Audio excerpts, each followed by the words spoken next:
Midnight does not ask permission at Windsor, it arrives on felted steps and tightens every hinge. Word moved like a draught under heavy doors, an old clause woken, a signal sent from the Princess Royal's office, an instruction for the household to rouse itself and dress the hour. No announcements, no carriages on the gravel, only the quiet choreography of crisis as lights came on in rooms that prefer darkness and phones rang with that particular brevity reserved for matters that cannot be heard. There are protocols so rarely invoked that even those paid to remember them must read the margins twice. This was one of them, a safeguard written for storms, not weather, and brought out because someone decided the horizon had changed. And has never been sentimental about power. She has seen what it does to rooms and to men and to calendars, and she has made a lifelong habit of choosing duty over drama. Those who mistake her economy of speech for softness do not understand that the most reliable hinge in the House of Windsor is the one that does not creak. She read a letter in a hand she had known all her life, a hand that never wasted a line. It did not name names. It did not need to. It spoke, in that plain, almost austere register, of the Crown as a trust and of the corrosion that begins when private advantage masquerades as public service. The paper was not a relic. It was an instruction. The late Queen's voice, pared back to its iron, told her daughter what must be done when the future is put at risk by a present that has forgotten itself. Once you are taught to read a pattern, you cannot unsee it. Meetings that ought to have ended one way began to drift another. Invitations quietly rerouted through a newer gate. Aides, capable, loyal, who once took their bearings from custom steered by a different star. It was not a revolution. Revolutions are noisy.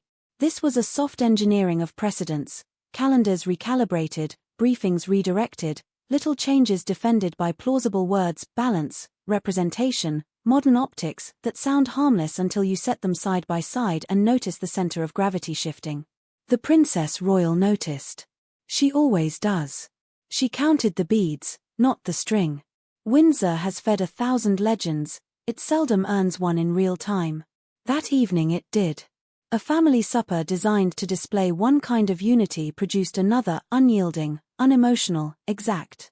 Anne's voice, low and steady, described a web no longer invisible and a risk no longer academic. The institution pulled toward a parallel court that owed its authority less to the line of succession than to the art of being necessary in every room. She did not accuse for sport. She accused because the ledger required it. The answer she received was artfully framed reassurances about steadiness, about being the ballast others lack, about serving the king by serving where he could not. The king himself, a man who has learned how much effort it takes to remain both sovereign and human, understood that there are moments when even the gentlest sister has to be the most severe custodian. He gripped the cutlery as if force could hold the evening together. It could not.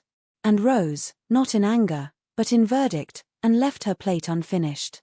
In palaces, etiquette is a language. That sentence required no translation. By dawn, the story had outgrown the table. London does not sleep when it smells division. Commentators found their angles, the street found its banners, the country rehearsed its old arguments, tradition against experiment, obligation against appetite, the unsettled inheritance of Diana against the complicated labor of Camilla.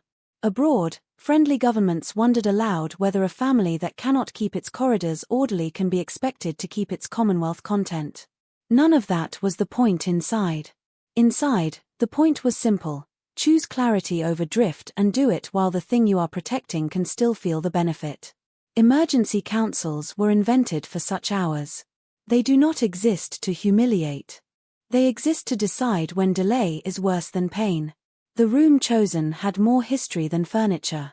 The rules were old because old rules prevent new mistakes. Votes were secret because secrecy is the only way to avoid performance. And spoke first, as custom allows to the person who rings the bell. She did not thunder. She laid out a method and a motive, the paper from the archive, the memoranda that had changed their temperature, the pattern that stopped looking like chance. The Queen, composed, fluent, and unwilling to be reduced to caricature, framed her case as service. She had steadied the king through tempests, neutralized storms others had whipped up, filled gaps necessity had left. Her argument was not frivolous. It simply asked the room to believe that intention could absolve structure. The room did not. Decisions of that kind do not end with applause. They end with complicated quiet. The vote was not a landslide. Landslides produce triumphalists, and triumphalists have no place in households that prize steadiness over victory. The outcome was narrow enough to wound and clear enough to hold. Titles are instruments, not ornaments. When a title becomes a lever rather than a vow, it must be reset to its proper length. The king spoke as a man who understands the geometry of loss, neither theatrical in sorrow nor evasive in duty. He set his face to the fact that the crown cannot afford a second center of calculation. Grief is private, governance is not. If you listen only to the shouting from beyond the gates, you miss the smaller, truer sounds, a diary secretary crossing out one name and writing another, a private office correcting a distribution list, a senior equerry calling to say the prince and princess will take this, the king will keep that. It is in these edits, the quiet relocation of weight, that a system declares its intention to survive without drama. William and Catherine stepped forward not as avengers but as absorbers. Their work has been to lower the temperature rather than to ignite the room. Those who are older recognize the craft, show up, say little, make the call yourself when the matter is delicate, send a trusted hand when your presence would make the story too large. If someone must be seen, let it be the person the country reads as reliable rather than exciting. If someone must not be seen, let the work speak in their stead. Resentment collected where it always does, in the wings. Men who once imagined their surnames were passports discovered that a passport with no destination is only paper. A duke in exile learned again that the loudest grievance is not a plan. Two cousins who have given the institution their loyalty found that loyalty sometimes returns only in the currency of courtesy. Across an ocean, a son who longs for recognition more than for belonging heard confirmation of the thing he has told himself. That door's close not because one leaves but because one cannot bear to come back the same way. None of it changes the arithmetic at the center. Camilla is not a footnote. She will carve dignity from a smaller silhouette because she knows the cost of the larger one.